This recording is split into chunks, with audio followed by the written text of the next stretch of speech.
사람은 누구나 가면을 쓰고 살아간다고 합니다. 멀쩡해 보이던 사람들 혹은 유명한 사람들이 범죄자로 밝혀지는 경우가 종종 있기도 합니다. 그 중에는 겉으로는 평범한 사업가였지만 실제로는 범죄자인 사건들도 있었는데요. 오늘 소개할 범죄자가 된 사업가들이 바로 그런 이야기입니다.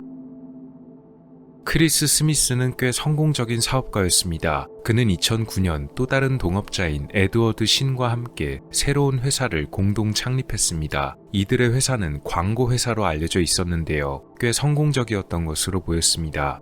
2010년 크리스의 가족은 이메일로 연락을 받게 됩니다. 크리스가 보내온 메일에는 이런 이야기가 적혀 있었습니다. 사업도 성공적으로 진행되고 있으니 이제 조금 휴식을 즐기려고 한다는 이야기였습니다. 그는 세계 일주를 계획하고 있었다고 하네요. 메일의 내용이 너무 짧고 간결해서 평소 그가 보내오던 내용과는 조금 다르긴 했지만 가족들은 이때까지는 아무런 의심이 없었습니다. 그러나 크리스가 계속해서 보내오던 이메일이 12월부터 끊기자 가족들은 뭔가 이상함을 감지했습니다. 가족들은 크리스가 혹시 세계 일주 여행을 나갔다가 무슨 일이 생긴 것이 아닌가 걱정했고 실종 신고를 접수합니다. 그런데 나중에 수사기관에서 돌아온 대답은 뜻밖이었습니다. 크리스가 출국한 사실이 없다는 것이었습니다. 사건은 이때부터 더 이상하게 돌아가기 시작합니다. 한편 크리스의 행방에 관해 추적하는 사람이 또 있었습니다. 그것은 바로 그의 회사가 임대하고 있던 건물의 주인이었습니다. 건물주가 크리스를 찾고 있던 것은 임대료가 밀렸기 때문입니다. 약 4만 달러의 임대료가 밀려 있었고 사설 탐정까지 고용해 갑자기 잠적한 크리스의 행방을 찾고 있었습니다. 건물주가 고용한 사설 탐정들은 사무실을 조사하다가 사무실 바닥에 깔린 카펫에서 수상한 흔적을 발견합니다. 카펫에 번져있는 어두운 얼룩은 혈흔처럼 보였는데요. 이들은 여기서부터는 자신들의 소관이 아니라고 여겨 경찰에 이런 사실을 신고하고 본격적인 조사가 시작되었으며 실제로 이것이 사라진 크리스의 혈흔임이 밝혀집니다. 이후 범인이 경찰에 체포되었습니다. 다름 아닌 동업자였던 에드워드 신이었는데요. 경찰 조사 결과 크리스는 이미 이 세상 사람이 아니었습니다. 에드워드는 조사에서 범행 이유에 관해 이렇게 진술했습니다. 사건이 벌어진 계기는 이렇습니다. 크리스는 동업자인 에드워드에게 동업을 관두고 싶다며 자신이 보유한 지분을 가져가겠다고 했는데요. 당시 크리스가 가져갈 그의 지분이 약 100만 달러 정도였습니다. 그러나 에드워드는 크리스의 지분을 넘겨줄 생각이 없었는데요. 에드워드 역시 당장 돈이 굉장히 급했기 때문입니다. 이유는 에드워드가 당시 소송에 걸려 있었는데 전에 다니던 직장에서 횡령을 저질렀던 혐의가 있었고 그로 인해 약 80만 달러의 배상금을 물어내야 했었습니다. 에드워드는 크리스의 지분을 지금 넘겨주면 자신이 내야 할 배상금을 지급할 수가 없게 되기에 결국 사건을 저지르기로 마음먹었던 것입니다. 2010년 6월 지분에 관련해 논의할 사항이 있다며 크리스를 사무실로 불러낸 에드워드는 사건을 저질렀고 크리스의 시신을 사막으로 운반해 유기했습니다. 의심을 받지 않기 위해서 크리스의 메일 계정을 해킹한 다음 그의 가족과 친구들에게 크리스가 아직 살아있는 척 거짓으로 이메일을 보냈던 것이었다고 하네요. 에드워드는 캐나다로 도주하려다가 체포되었습니다. 그는 재판에서 정당 방위를 주장했습니다. 크리스가 먼저 자신을 공격했고 그 역시도 몸싸움을 하다가 크리스가 책상에 강하게 부딪히면서 일이 그렇게 됐단 것입니다. 그러나 배심원들은 에드워드의 주장에 신빙성이 없다고 봤으며 결국 그는 종신형을 선고받고 감옥에 수감되었습니다. 그가 과거에도 이미 범죄를 저지른 전력이 있는 걸 보면 언제든지 이런 사건이 벌어졌어도 이상할 일이 없었을 것 같네요. 두 번째는 우리나라에서 벌어진 사건입니다. 2025년 12월 4일 어느 남성이 경찰에 체포됩니다. 한 여성이 실종된 사건의 범인이었기 때문인데요. 체포된 남자의 이름은 김영우였습니다. 이 여성이 실종된 지 44일 만에 진범이 밝혀진 것입니다. 이후 범인 김 씨의 신상 공개가 결정되기도 했습니다. 이 사건은 청주 여성 실종 사건으로 불리기도 합니다. 해당 사건의 개요는 이렇습니다. 김 씨에게는 오랫동안 알고 지내던 여성이 있었습니다. 바로 이 사건의 피해자였던 A 씨였습니다. 두 사람은 과거에 잠시 연인 사이로 지냈다고도 하는데요. 사건의 발단은 김 씨가 이혼 위기에 놓이면서 시작됩니다. 아내와 헤어질 처지에 놓이게 된 김 씨는 전에 만나던 A 씨에게 연락을 취합니다. 아내와 이혼하고 헤어지게 되면 A 씨와 다시 만나보려는 생각이 있었다고 하네요. 그러나 A씨가 김씨를 만나주려 하지 않자 김씨는 그녀를 집요하게 쫓아다니기 시작했습니다.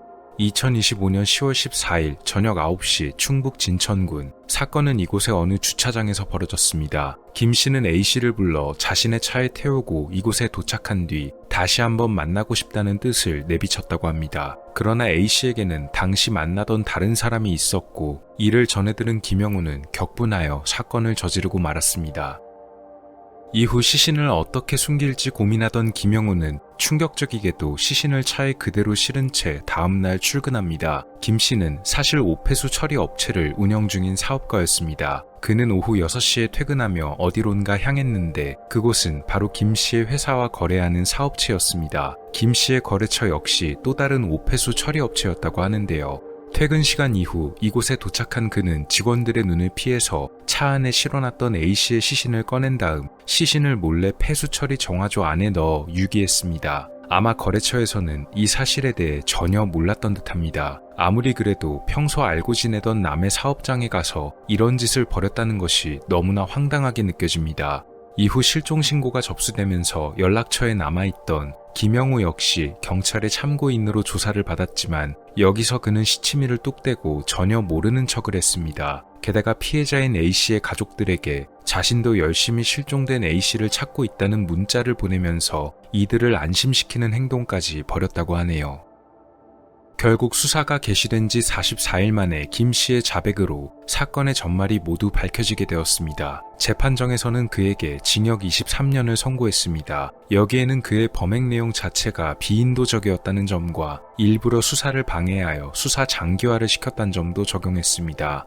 충격적인 것은 이런 김씨가 사건 전에는 지역 내의 각종 기부 행사 등에도 참여하면서 겉으로는 건실한 사업가의 이미지로 남아있었던 것입니다. 앞서 말씀드렸듯이 수사를 방해하기도 했고 특히 피해자의 가족들에게도 거짓말을 했던 점은 정말 상당히 뻔뻔하다는 생각이 드는 부분입니다. 킴 발은 스웨덴의 기자였습니다. 그녀는 2017년 어느 남성을 인터뷰하게 되는데요. 그녀가 인터뷰하려던 이 남성의 이름은 페테르 마센. 페테르는 덴마크 출신의 부유한 사업가로 발명가이기도 했고 우주선을 개발하기도 했으며 또한 잠수함을 개발하는 사업체를 운영하기도 했습니다. 2017년 8월 10일 킴은 그와 만나게 되는데 특별한 장소에서 그를 인터뷰하게 됩니다. 바로 페테르가 직접 제작했던 잠수함인 노틸러스호에 두 사람이 탑승한 다음 덴마크의 어느 섬까지 가보는 것이었다고 하네요. 이 모든 것은 페테르의 제안으로 이뤄졌다고 합니다. 다음 날인 8월 11일 새벽 1시에 경찰에 신고가 접수됩니다. 신고를 접수한 것은 킴의 남자친구였습니다. 분명 잠수함에 타고 인터뷰를 나갔다던 그녀가 어느 순간 갑자기 문자도 연락도 끊어졌는데 새벽까지도 연락이 없자 이상한 일이 벌어졌음을 직감했고 그래서 경찰에 신고를 했던 것입니다. 경찰은 페테르 마센을 찾아 나섰는데요. 뜻밖에도 페테르는 타고 나간 잠수함이 침몰되어 구조되고 있는 상황이었다고 합니다. 경찰은 구조된 페테르에게 킴의 소재를 물었지만 그는 그녀가 어디 갔는지 모르겠다고 말합니다. 더 자세하게 말하자면 원래 잠수함을 같이 타긴 했지만 잠수함에 문제가 생기는 바람에 잠수를 취소하고 그냥 인터뷰만 진행한 뒤에 근처 섬에 내려줬단 것입니다. 그러니까 그 이후로는 그녀가 어디로 갔는지 자신도 도저히 알 수가 없단 것이었습니다. 그러나 경찰의 조사가 시작되며 몇 가지 모순이 밝혀집니다. 가장 큰 문제는 침몰하고 있던 페테르의 잠수함이 단순히 선체의 문제가 아닌 고의적인 원인으로 보였던 것입니다. 잠수부가 살폈지만 선체의 외부에는 별다른 결함이 없었고 잠수함의 침몰이 마치 연출된 것처럼 보였다는 것입니다. 경찰에서는 이를 토대로 다시 한번 그를 조사합니다. 페테르는 다시 한번 말을 바꾸는데요. 이번에 나온 그의 주장은 더욱 황당했습니다. 잠수함에 타고 인터뷰를 하기는 했는데 사고가 나서 킴이 갑자기 목숨을 잃게 되었고 자기가 범인으로 몰리게 될까봐 두려워서 그녀의 시신을 바다에 유기했다는 것이었습니다. 그러나 사고가 났더라도 신고를 하지 않았다는 점과 더불어 자기가 범인으로 몰릴까봐 그랬단 말도 이해하기가 어려웠습니다. 사건이 벌어지고 약 열흘 후인 8월 21일 근처의 해변가에서 심하게 변한 시신 한 구가 발견됩니다. 생전의 모습이 전혀 남아있지 않아 신원을 알 수 없었지만 DNA 조사 결과 이것이 실종된 킴이었음이 밝혀집니다. 경찰에서는 다시 한번 페테르 마센을 조사합니다. 이번에는 침몰한 그의 잠수함을 아예 끌어올려 조사를 벌였습니다. 그리고 잠수함의 내부를 조사한 결과 킴의 머리카락과 속옷, 혈흔 등의 흔적이 발견되었으며 사건에 사용된 것으로 보이는 도구까지 찾을 수 있었습니다. 페테르 마센의 회사까지 압수수색에 들어갔는데요. 경찰은 그의 컴퓨터 안에 들어있던 수상한 영상들을 찾아냈습니다. 이 영상들은 그 내용이 대단히 끔찍한 것들이었는데 사람이 목숨을 잃게 되는 내용의 영상들이었으며 대다수의 피해자가 여성인 영상들이었다고 합니다. 페테르의 직원과 지인들도 그가 그런 영상들을 자주 봤다는 증언을 남기기도 했습니다. 백만장자의 사업가이자 발명가였던 그는 하루아침 만에 범죄자로 이름을 알리게 됐습니다. 그런데 그의 기행은 여기서 끝이 아니었다고 하는데요. 재판에서 종신형을 선고받은 페테르는 감옥 안에서 직접 만든 가짜 폭탄을 이용해 간수를 위협하고 인질까지 잡아 탈옥을 시도했다고 합니다. 그러나 몇 시간 후에 결국 다시 붙잡혔다고 하네요.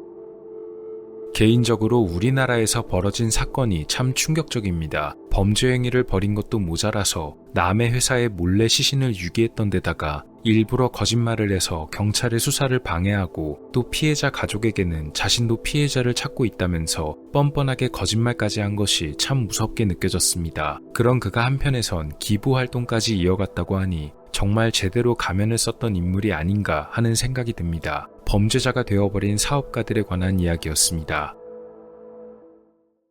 오늘 영상은 어떠셨나요? 다음 시간에도 더 많은 이야기들로 찾아뵙도록 하겠습니다. 미스터리 큐브였습니다. 감사합니다.